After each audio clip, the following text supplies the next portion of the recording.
And thanks for having this roundtable today. This is really important. And I also want to thank our witnesses that are with us today for what you bring to us. And then, you see the shot clock behind you and behind me, and our time's limited. I have so many questions. But I represent, in the last Congress, the district that had the largest farm income producing district in the state of Ohio. I also had over 80,000 manufacturing jobs. And so when it came down to one thing I always said, I need energy, lots of it. And if I could just briefly ask a couple questions for all of you, I hope. Let's talk about EVs, because I know that with our folks in the industry, in the business community out there, they're looking at, okay, if they're in the truck stop business, how are they going to look to the future? And they're looking at EVs. But, when you've looked at EVs, the questions we always ask is, okay, who's going to pay for the charging stations? How are you going to get the power to that charging station? How are you going to get the power generated to get it there? How are you going to get the transmission lines? Has that all been discussed as you've been thinking about that in the future? And especially the government entities that are telling you, oh, yeah, you need to go on the EV side? I think the best answer for that, thank you for the question, that's really important, is we'll make it up as we go. Because here's what's happened with us. I am a life example of how this thing rolled out. I've got a location. I've got 7 locations in total. One of them, we put in 4 EV chargers. We joined the wave of people getting into the EV market. It happens to be down on Interstate 80 in Nevada, halfway between Salt Lake and Reno, Battle Mountain, Nevada.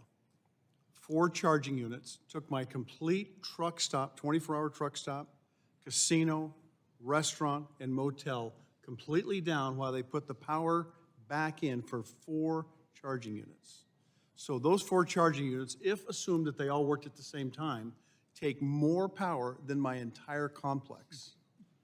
Now, I serve about 2,000 people a day per location, rough average, day in, day out. We're open 24/7 most of the time. And what we found is that those 4 charging units probably get utilized 1 or 2, maybe every other week. I've never seen more than 3 parked at the charging units, and I've never seen 4. One of the critical factors that you may or may not be aware of, and this is just me knocking on my friends' doors who have EV charging units, is that if they break down, God help you, you may or may not ever get it fixed. 6 months is a normal wait time. I had a colleague at a board that I belong to in Iowa, and she left from Chicago to drive to Decorah, Iowa, to the Norwegian Immigration Museum. She had a roadmap all set, exactly where she was going to pull in for EV charging. Not one stop, not one, had all of the units working, and most of the cases, only half of them were working, and she had to skip that one and go on to the next one. Range anxiety puzzles me to no end. Range anxiety in Montana, in eastern Washington, in West Texas. Range anxiety. You take I think it's pronounced Riven pickup. Those things can go 280 to 300 miles on a normal charge.